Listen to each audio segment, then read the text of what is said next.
Today's webinar will be all about navigating financial literacy as you prepare for and enter college. Today, I'm joined by my colleagues and today's presenters, Jenna, Gilio, and Jessica Rotheiser from our very own training and development team. And without further ado, I'll pass it on over to them. Thank you, Maxine.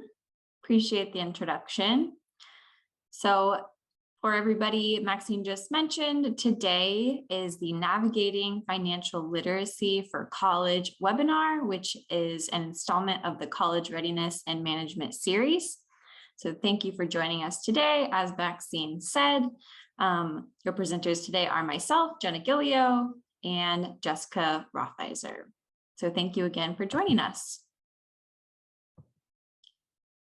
Today, we are going to talk all things finances, starting with the cost of college and choosing a school in your price range. We'll walk you step by step through the FAFSA process, and we'll discuss different strategies to help pay for college, as well as how to effectively budget your money as a student. So let's start by comparing the costs of different types of colleges. This table here compares the average cost of tuition per year at various institution types. In looking at this data, we can make a few generalizations. So for example, tuition at two-year schools is generally less expensive than at four-year schools. You can expect to pay more at private schools than at public schools. And in-state school tuition is likely going to be cheaper than out-of-state tuition. Now, these numbers are important to keep in mind when it comes to selecting the school for you, but they don't necessarily paint a full picture. Though a large factor, tuition is just one piece of the puzzle. Anticipating the cost of college goes beyond just tuition. You'll also have to account for housing expenses, transportation, books and student fees, food, and more. These expenses, along with the price of tuition, make up what's referred to as the total cost of attendance, or COA. In this data set, you'll notice some of the same trends, though the COA is much higher than the cost of tuition. When comparing schools, it's important to consider the total cost of attendance and look beyond a college's tuition rates. Is housing affordable in the area? Will you need to commute to class? How often will you be visiting home? And how much will you be spending in gas money? These are all questions to ask yourself when comparing the affordability of different colleges.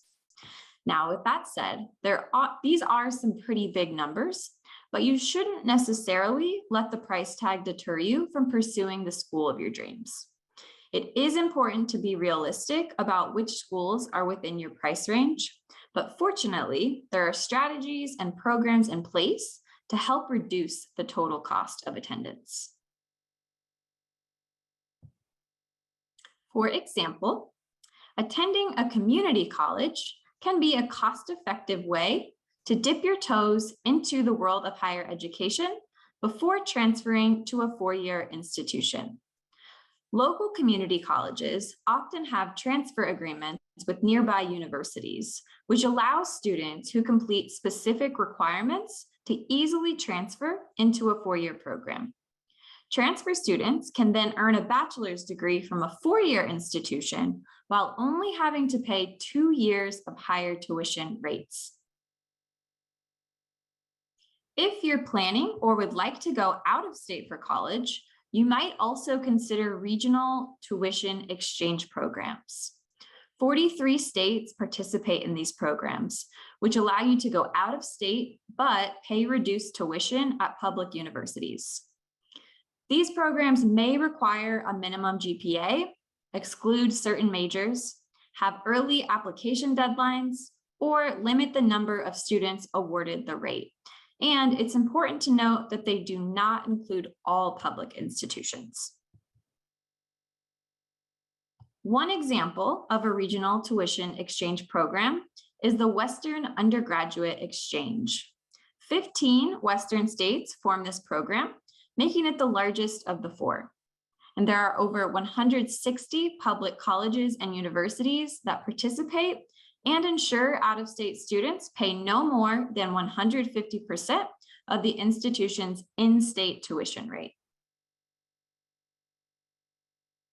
Other exchange programs to consider are the New England Regional Student Program, the Academic Common Market, and the Midwest Student Exchange Program. For a majority of US students, a regional exchange program is an excellent way to reduce college costs if you plan to go out of state. While you will usually pay more than the in-state tuition rate, out-of-state tuition rates can be multiple times the in-state rate. So you can save a lot of money by taking advantage of one of these programs. Now that we've covered the costs of college, let's talk about how to plan for them. The free application for federal student aid, or as you've probably heard it called, the FAFSA, is a form completed by current and prospective college students to determine their eligibility for financial aid. The US Department of Education uses the form to calculate how much you can realistically afford to pay for college. Colleges also use the FAFSA as a starting point to determine how much support a student will need to attend their school. Filling out the FAFSA can open the door to nearly all types of financial aid, including from the federal government, your state government, any colleges you're applying to, and even private scholarships. But you might be wondering, how do I know if I should complete the FAFSA? Well, regardless of whether you'll be a first-time college student, a returning student, or a transfer student, we recommend you fill out the FAFSA each year you plan to attend college. And if you're a high school senior, you should plan to submit the FAFSA during your senior year. You don't have to know where you want to go, whether you've been admitted, or even if you'll attend college in order to file. But filling it out allows you to keep your options open and set yourself up for success regardless of your college plans. With that said, according to the National Center for Education Statistics, only about 65% of all high school seniors complete a FAFSA. And of the students that have elected not to complete it, 32% assumed they would not be eligible or qualify for aid. 23% reported not having enough information about how to complete their FAFSA. And 15% didn't know they could complete a FAFSA at all. These statistics might help explain the $2.3 billion of federal student aid left unused each year. So let's take a moment to address some common misconceptions about the FAFSA so you can make sure you receive and maximize the aid you're eligible for. So despite its name, a common myth about the FAFSA is that it costs money. The truth is, the FAFSA is completely free and requires zero commitment from students. Another misconception students have is that their family makes too much money for them to qualify for aid. In reality, there is no income cutoff for the FAFSA. Most people qualify for some form of financial aid, whether it be grants, scholarships, loans, or even work-study programs. Myth number 3, the FAFSA form is too difficult to fill out. Actually, most students are able to complete their first FAFSA application in under an hour, and FAFSA renewals can take even less time. It's true that you'll need to prepare the appropriate documentation beforehand to ensure a seamless process, and you may come across a handful of questions you don't know the answer to. But there are a multitude of resources and people who can help you along the way. We'll touch on these in just a few minutes, but for now, let's move on to the next myth. This one says, I don't need to fill out the FAFSA until I'm accepted to school. Though a common misconception, this is false. It's best to complete the FAFSA as soon as possible after it opens. The FAFSA form does require you to list at least one school to send your information to, But you can and should list any schools you're considering attending, even if you haven't applied or been accepted. You can list as many as 10 schools, and if you want to add another school after submitting your FAFSA, you can always log back in at FAFSA.gov and submit a correction. But don't worry, if you decide not to apply or attend a school that you listed on your FAFSA form, there's no harm done. The school will simply disregard it. Myth number 5, the FAFSA is only meant for federal loans. As I mentioned earlier, the FAFSA is necessary to receive multiple types of aid. When you submit your FAFSA form, you're also automatically applying for state financial aid and any potential aid from your school, including grants and scholarships. In fact, some schools won't even consider you for scholarships without a FAFSA on file. Another common myth is that the FAFSA must be submitted by June, and if you don't complete it by then, you're out of luck. Fortunately, this is also false. You actually have more time than you might think. The FAFSA becomes available on October 1st of each year, and there are 3 deadlines to be mindful of: federal, state, and school. While the federal deadline is typically June, the state and school deadlines will vary. If you're applying to multiple schools, be sure to check their deadlines and apply by the earliest one. But the sooner you submit your FAFSA form, the more likely you are to get aid, as many states and schools have limited funds to offer students. Moving on to the next myth, I only need to submit the FAFSA one time. Though a big misconception, the fact is you must fill out the FAFSA form every year you're in school in order to stay eligible for federal student aid. The good news is completing the FAFSA renewal form is generally simpler and often takes less time. And the last myth, you must have good grades in order to receive financial aid. Though college admissions offices will take your grades into account, the same isn't necessarily true for financial aid. Maintaining good grades may help earn you academic scholarships, but most federal student aid programs do not take your grades into consideration on your first FAFSA. However, you will need to meet the academic standards as defined by your school to continue receiving financial aid in subsequent years. Now that we've separated myth from fact, let's discuss how you can prepare beforehand to ensure filling out the FAFSA is a breeze. First, you'll want to gather some important documentation, including your Social Security number or card, the Social Security numbers of one or both of your parents' tax records, if they've listed you as a dependent, and your own tax records, if you filed a tax return in the past. And if you or your parents are not US citizens, or if your parents live outside of the United States, you'll also need a copy of your parents' foreign tax return and permanent residence cards. After you've collected these items, all you'll need is your computer or tablet handy and your email address.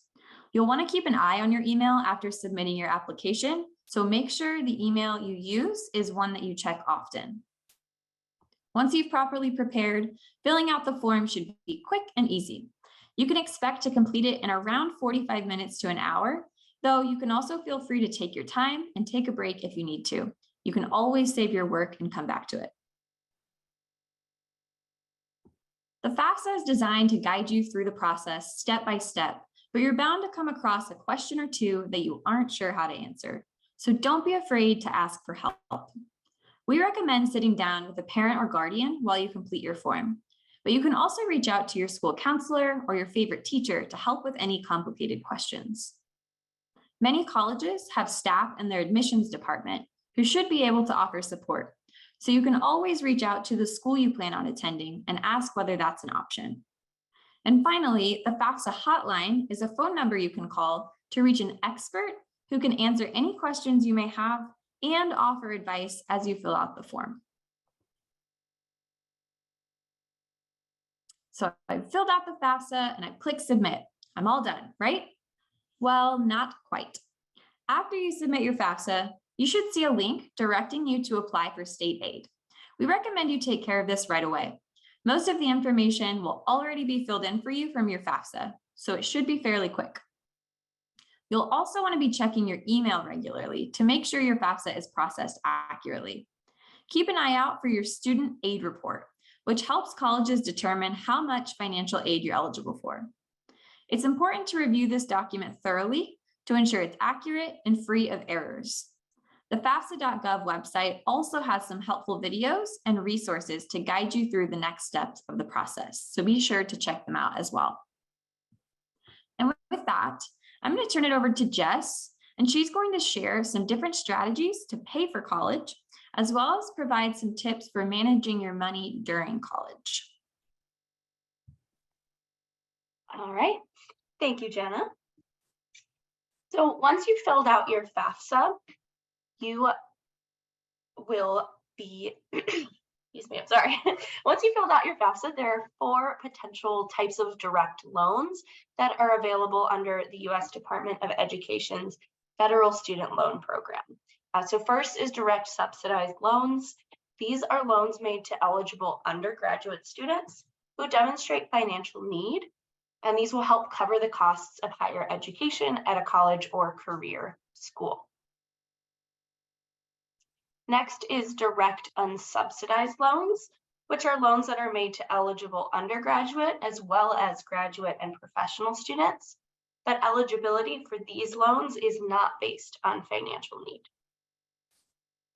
There are also direct plus loans, which are made to graduate or professional students and parents of dependent undergraduate students to help pay for education expenses not covered by other financial need. Eligibility here is not based on financial need, but a credit check is required. And borrowers who have adverse credit history must meet additional requirements to qualify. And then something that you won't have to worry about right away, but off in the future, there are also direct consolidation loans, which allow you to combine all of your eligible federal student loans into a single loan with a single loan servicer. So after you graduate, you may have different types of loans. You can consolidate those into one loan with one payment. Well, let's look a little bit closer at subsidized versus unsubsidized loans.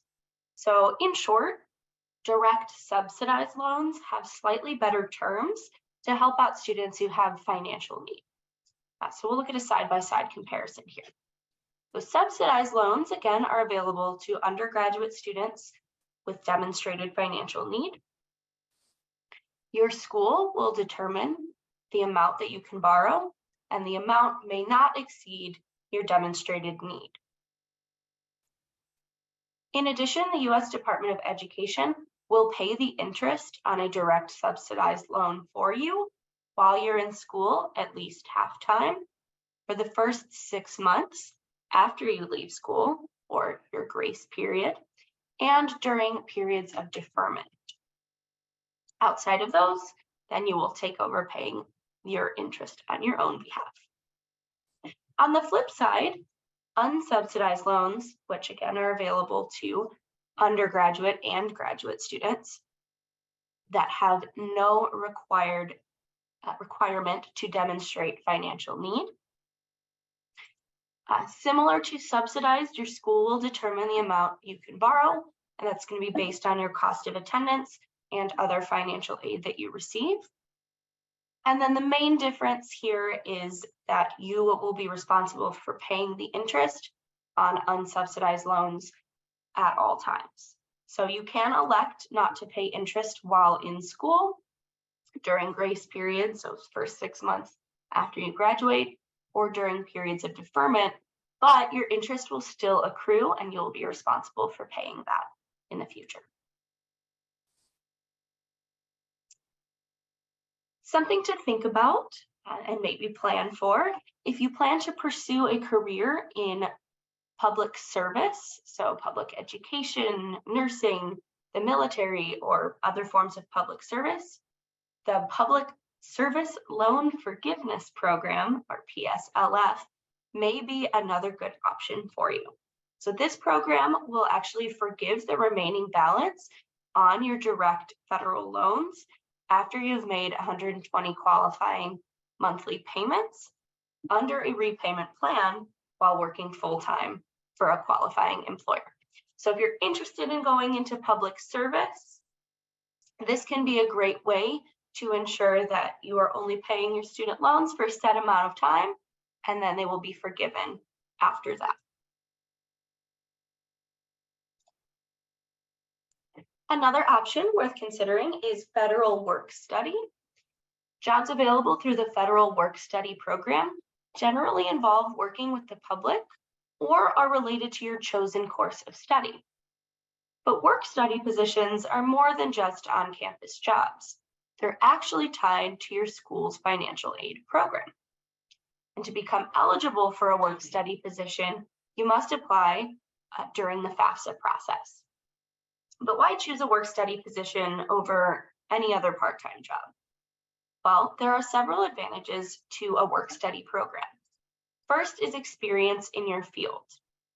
Most colleges will attempt to match students with work study jobs that align with their chosen course of study. For example, a student enrolled in the education program may be assigned a work study job at the on-campus tutoring center. And this allows the students the opportunity to gain real-world experience in their field of study. You'll also have flexibility around your class schedule. Because work study is only offered to currently enrolled students, it is largely understood by work study employers that students will need to work around their class schedule. While this isn't true of every job provided through the work study program, most will offer a degree of flexibility in their hours and work schedule. In general, work study jobs are less competitive. Because they are only offered to students who qualify through the FAFSA, the pool of applicants is considerably smaller than other part-time jobs students might apply for. And depending on the work study position, you may even be the only applicant. Another benefit is that federal work study offsets student loan debt. So taking on a work study position provides the opportunity to earn extra cash that you can put towards your tuition and fees. Doing this intentionally may allow you to take out fewer loans and accumulate less debt in the long run. A big benefit of a work study is that your earnings do not count against you on your FAFSA. So if you choose to work at an off-campus job, you will need to report the income that you earn on the following year's FAFSA. This could potentially increase your expected family contribution, or EFC, which may reduce the amount of financial aid that you're eligible for. With work study jobs, however, your earnings are not counted in your EFC, meaning that they're not held against you. And lastly, most jobs are located on campus. So commuting to and from an off-campus job is an expense in and of itself, both financially and in time-wise. And it can cut into valuable homework and study time. Most work study jobs are located directly on campus, which saves you a significant amount of time over the course of the semester. Another type of aid is grants, and you may have heard Jenna mention these already. You may have also heard of these on your own and noticed or thought that they sound a lot like scholarships. So you might be thinking, what even is the difference? Well, in general, how they're defined, the main difference between grants and scholarships is that grants tend to be need-based and scholarships are usually merit-based. Now, this can get really confusing because some scholarships may also be determined by need, particularly scholarships that may be given to you from your college or university. Both grants and scholarships, however, are gift aid, meaning that you don't need to pay them back, assuming you maintain all of the requirements, such as GPA. Now, there are a variety of sources of grants, including the federal government, state governments, private entities, or nonprofits. By filling out the FAFSA, you're automatically considered for many of these grants, but there may be additional steps for certain grants. Now, because there are so many sources of grants, I can't tell you all about all of them, but I do want to share with you what some of the federal grants look like, just as an example. So there are 4 federal grants. Pell Grants are the most common federal grant, and this is given based solely on financial need. So all you have to do is fill out the FAFSA to be considered. And for the 2022-2023 school year, the maximum amount of this grant was $6,895 per year. And I do want to also note, as I'm going through these, you heard Jenna say earlier that you want to fill out the FAFSA as soon as possible. And the reason is that programs such as grants have a limited amount of funds. It's kind of a first come, first serve situation. So the faster you can fill out your FAFSA, the more likely you are to receive funds or grants that you're eligible for. So just something to keep in mind. Another type of grant is the Federal Supplemental Education Opportunity Grant. Ooh, it's a mouthful, but this grant is given to low-income students with a lot of demonstrated need. And students that receive this type of grant will usually also receive the Pell Grant. And this amount can vary. Another type of grant is the Iraq and Afghanistan Service Grant. This is for students whose parent or guardian died as a result of military service in Iraq or Afghanistan after 9/11. The amount of this grant is equal to the Pell Grant. So you can see a little bit of difference already between the types of grants. So you have a couple based off of financial need, and then you have some that are based off of other criteria, such as the Iraq and Afghanistan Service Grant, and also the TEACH Grant. So TEACH grants are given to those that agree to teach in a high need field for 4 years at a school that serves low income families.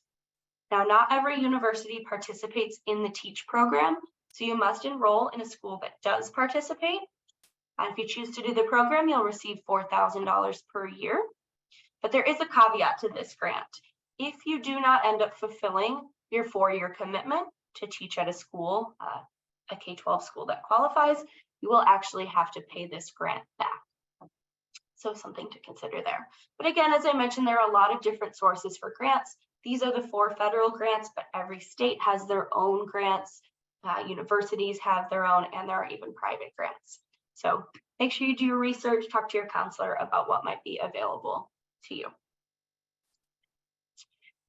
All right, so while grants are usually need-based, and as you already saw, it's not necessarily true, scholarships are usually merit-based. And again, that's not necessarily true, but 2 generalizations on both of those.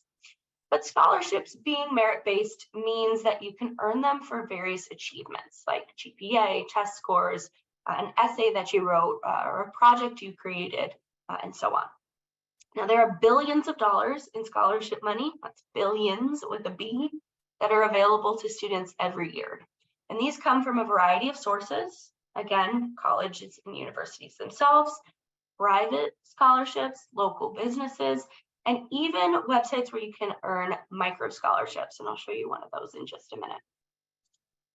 Now, scholarships that come from colleges and universities, this is where you may see a need-based scholarship being called a scholarship instead of a grant. So students will automatically be considered for these types of scholarships by filling out the FAFSA and then applying to the university. Schools will also give scholarships for merit or various criteria, again, based on your academic record, essays, etc. And you'll be considered for those just by applying to the university. So as an example of what this might actually look like, these are scholarships offered by Northwestern University in Illinois. And these are not all of the scholarships. Colleges and universities have lots of different scholarships, but these are just a couple of examples. The Northwestern University Scholarship is a need-based scholarship. So it's going to be the final component of an aid package. It's going to work together with all other types of aid that you may have received, and then try to fill that gap of financial need. Two that are based more on criteria. You have the Good Neighbor, Great University. So students that graduate from high schools in nearby towns like Evanston or Chicago are eligible for this scholarship. We also have the Chicago Star Scholarship, and this is for students who complete a portion of their studies at the city colleges of Chicago, so a community college, and then transfer to Northwestern. So just wanted to share this as an example that there's a lot of different reasons that universities or colleges give scholarships for, lots of different criteria. It's not just based off of your GPA and test scores, but there can be a lot of other criteria that you could qualify for as well. All right, private scholarships are ones that students can get from private entities independent of the school. So these private entities include, but are definitely not limited to, nonprofit organizations, individuals, foundations, and so on. To find these private scholarships that you may be qualified for, go to scholarship search engines, or just Google scholarship search engines, and you'll find websites like scholarships.com or FastWeb. Now, according to the Education Data Initiative, around $7.4 billion is available in private scholarship money every year. Now, the amounts of these scholarships vary greatly. Share some examples with you. There's a scholarship called the Regeneron Science Talent Search Scholarship, and that's worth $250,000. On the kind of opposite end, you have the String Scholarship for high school string students for $500. So lots of different scholarships available, but the best thing about private scholarships is there's no limit to how many that you can apply for or earn. So, just because you earn a $500 scholarship doesn't mean you can't also earn a $5,000 scholarship, and so on. So apply to as many as you can and as many applications as you can put together well. Another type of scholarship is local scholarships, and these come from local businesses that want to help students in their hometown. So dozens more scholarships that you could qualify for that you probably won't find on those online scholarship databases. So great ways to find out about local scholarships is to ask your counselor or librarian, and maybe your school has a senior awards event. You could look through past programs to see what local scholarships were given, which students won those scholarships, and why they were selected. And you could also ask your counselor if they know where you can find those programs as well. And micro scholarships. I'm going to share one website with you called Raise Me. And this is a free site where students can earn micro scholarships as early as 9th grade for various accomplishments, like earning an A in a class or being captain of their sports team. So how it works is that you'll create an account and then simply follow any colleges that you're interested in to learn about the micro scholarships that they offer. If you're not sure what college you want to attend, don't be afraid to follow a handful of schools. Remember, it's best to keep the door open to all of your options. Then build your Raise Me portfolio by adding each of your course grades all throughout high school, any club involvement that you had, sports teams you were on, volunteer work. And if you're not currently involved at your school, this could be motivation to check out what organizations are available to you. And for each achievement, you could earn micro scholarships from the colleges that you're following. And the sum of all of these scholarships together will be awarded if you choose to go on and attend that college. It really is that easy, so definitely go on and check it out. You might be surprised to find out how quickly you could begin earning scholarship money.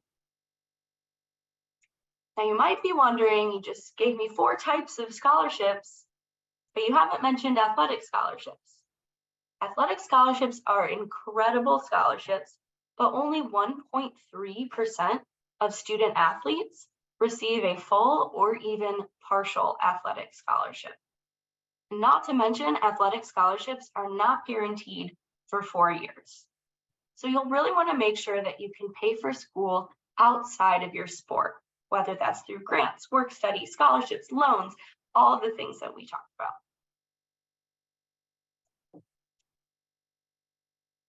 Another option you've probably heard of is military or ROTC scholarships, where you can receive up to 100% tuition coverage for participating in the ROTC program during college and then pledging to serve in the armed forces after graduating.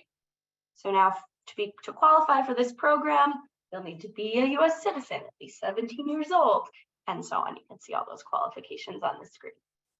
In addition to those minimum qualifications, there are additional requirements that you have to meet.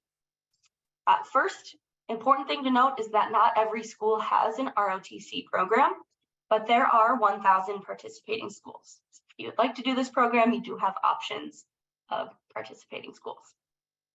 The second important thing is that simply joining ROTC does not qualify you for the scholarship. You still have to apply, and it is pretty competitive. Students receiving this scholarship also have to take ROTC courses in addition to their degree coursework. They'll also have to participate in military training and in summer programs. And then upon graduation, students that have received the ROTC scholarship must work in the military for at least 4 years. Now, this varies by branch of the military, the number of years, but all branches have a minimum of a 4-year requirement. And if you leave school early or you leave the military before meeting your service requirement, you do have to pay this scholarship. Another option that's becoming increasingly available is tuition assistance programs through employers. So companies like Amazon, Walmart, and Starbucks offer 100% tuition assistance for part-time employees, and dozens of other companies, including Home Depot, Target, UPS, Chipotle, and more, offer partial tuition assistance. Now, these programs vary in terms of how long you have to work for the company, how many schools or universities or degree programs are available, which expenses are covered, if it's just tuition or if it's also books and fees. But this can be a great way to leverage a part-time job for additional financial support outside of just your paycheck. So if you are planning to work part-time in college, or maybe you already work part-time in high school for one of these companies and you'd like to carry on, see what your company may have to offer in terms of tuition assistance, or if you want to get a new job, purposefully look for companies that may offer tuition assistance.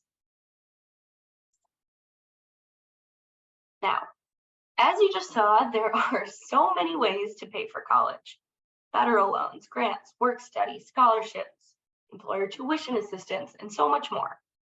With all of those options, private loans should be an absolute last resort. But what is the difference between a private loan and a federal loan?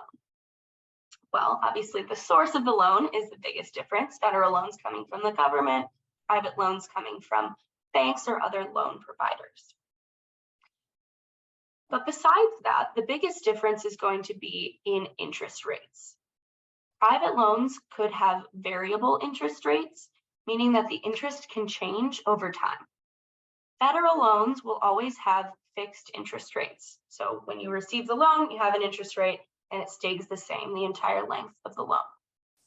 In general as well, federal interest rates are usually lower than private loan interest rates. Another major difference is that private loan servicers or providers will consider your credit history when determining your interest rates, and federal loans do not. Another difference is that private loans may allow for a cosigner or even allow others, like a parent or guardian, to take out a loan for you in their name. Federal loans will be in your name alone, unless it is a parent plus loan, which we talked about earlier. Another difference is that private loans do not have loan forgiveness programs, while federal loans usually do. So you may have heard about the pause on payments, pause on interest during COVID, or even the movement to forgive a portion of student loans, those kind of programs only apply to federal loans, not to private loans. One benefit to a private loan is that if interest rates do drop, you can always refinance your loans. You cannot do this for federal loans, although as we mentioned earlier, you can consolidate them into one payment. Now, one major downside to private loans is that you may have prepayment penalties. And that means if you choose to pay off your loan early, you may have to pay a fee, which is kind of a bummer. All right, so all of those ways to pay for college, for your tuition, for your books, fees, room and board, all of those things. But you also have to manage your life in college, right? Feeding yourself and paying rent and maybe having a little bit of fun sometimes. So here are our top 10 tips for managing money and budgeting during college. All right, tip number 1, create a realistic budget before you leave for college. And you can do this at the start of all 4 years, but we recommend revisiting that a little bit more often. So maybe at the start of each semester, sitting down and creating your budget. And what you'll want to consider is your monthly income. So this can include loans, scholarships, grants, a job, savings that you have, or any contributions from family. Consider your required spending, tuition, rent or room and board, books, your cell phone service or internet service, groceries or a meal plan, prescriptions, etc. And then optional spending, things that you want to spend money on, maybe getting some new clothes, eating out, going to a concert or a movie.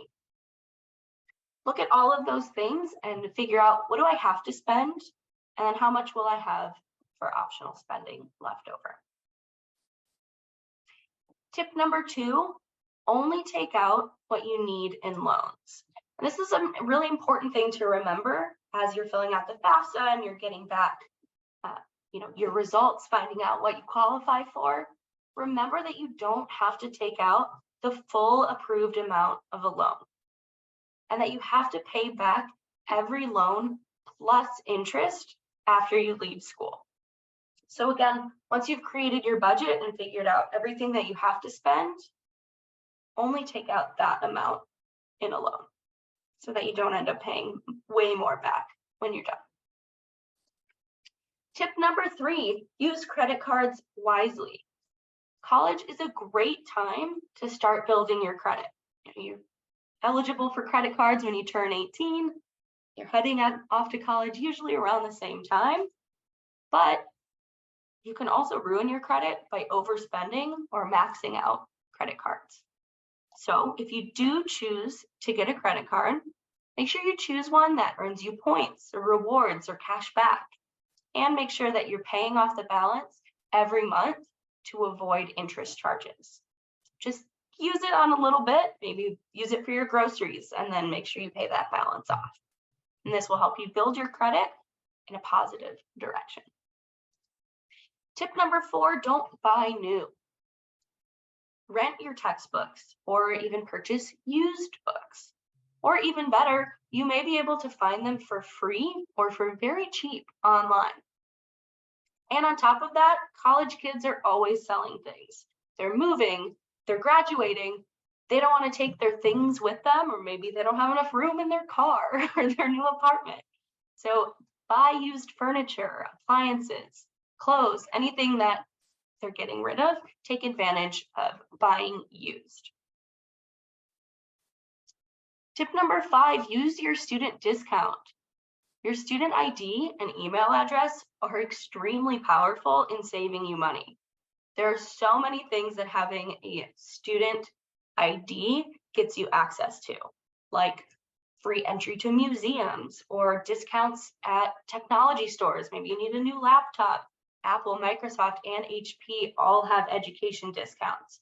You can get insurance, car insurance discounts if you have good grades that semester. So take advantage of all of the things that are offered, all of the discounts that are offered to students. And on top of that, take advantage of freebies. College campuses are gold for free giveaways. They're always giving out food or clothing, free events or entertainment. There are places that you can find free books, like OpenStax or the Open Textbook Library online. You can get free software like Microsoft Office as a student.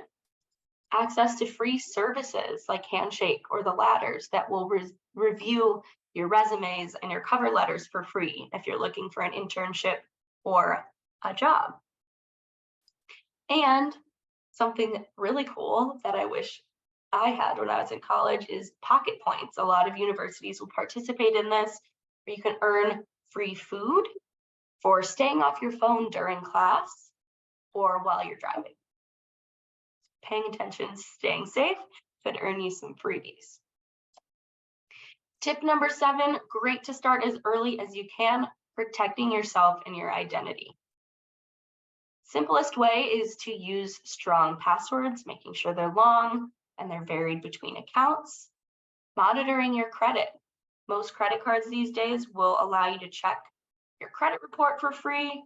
Make sure you keep an eye on credit statements. Make sure you're shredding documents that have personal information. There are usually shredders at your library. Take advantage of that. And there's just so many tools out there that can help keep you safe. So maybe you heard me say use strong passwords and you're like, I can't even remember my simple password for my email address.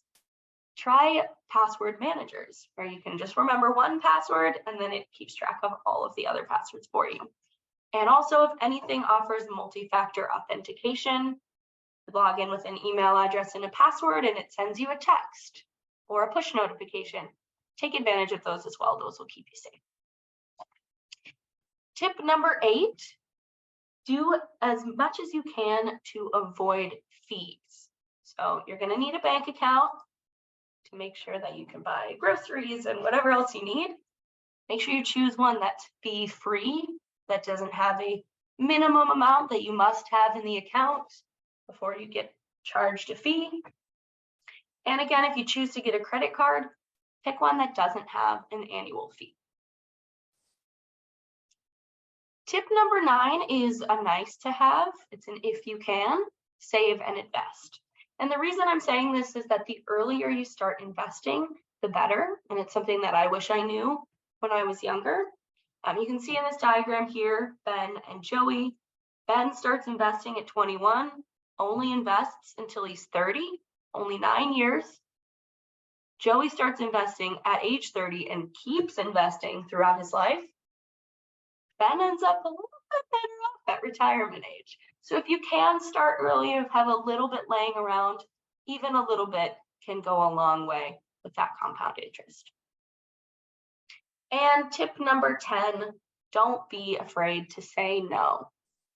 If your friends want to go out to dinner or they want to go on a trip, but it's not in your budget, it's okay to say no. I know FOMO is real, but you could also try suggesting a lower cost or even a free option and still have a great time with your friends.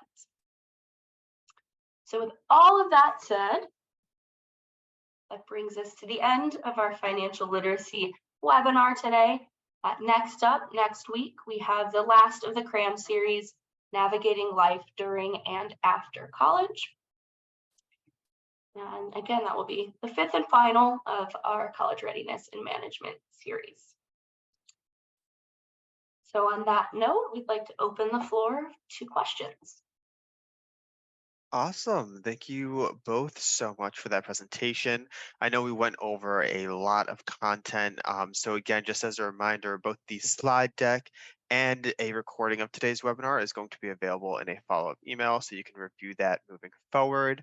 And before we get to the questions, which it looks like we'll have time for 1 or 2 of those, I just wanted to mention, follow us on our socials, Facebook and Instagram. That way, any other series that we have going on in the future, you'll be able to see and you can register that way. And all of our webinars are available on our YouTube channel, which you can easily get to by going to tutor.com/YouTube webinars, and that will bring you right over to our page.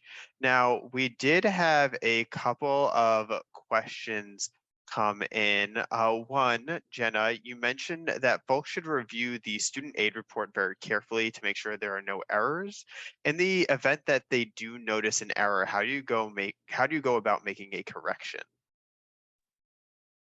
Yeah, so fortunately, making corrections is fairly easy. You'll just need to go and head to the FAFSA.gov website and then log in using whatever your FSA ID is, which you should have created when you initially completed the form. And then on the My FAFSA page, you should see an option to make corrections. And from there, all you'll need to do is save and submit. And also worth noting, this is the same page where you can go to add or change one of those 10 schools that your FAFSA is sent to. So like I mentioned earlier, no harm done. If you change your mind after submitting the first time, you can go to this page and update that pretty quickly. Awesome, thank you. And then for Jessica, what can somebody do to better increase their chances of getting a scholarship? Sure. As I said, there's I think it's $7.5 billion worth of scholarships available, right? So there's a lot of different options out there. So I would say make sure that you really meet the criteria. If the scholarship says 3.7 GPA and you have a 3.6 GPA, don't spend your time on that scholarship. Find one that you meet all of the criteria for, and then treat scholarship applications like a part-time job, something that you devote an hour to every single day. Searching for scholarships, writing your essays, tracking down recommendation letters. And also remember that the more complicated or the more involved a scholarship seems, the less students are going to apply for it, and that actually reduces your competition. Most people don't have the patience to work through all, that whole application and complete all of the application pieces. So if you do take the time to do a scholarship application like that, you might face less competition and have a better chance of getting that one.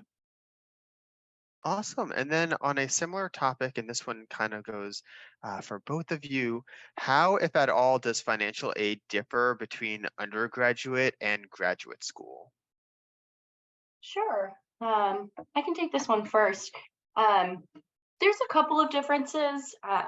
Biggest difference is with federal aid. Graduate students are not eligible for subsidized loans. And you may have caught that a little bit in the presentation. So interest payments are going to be a little bit different for grad school versus undergrad.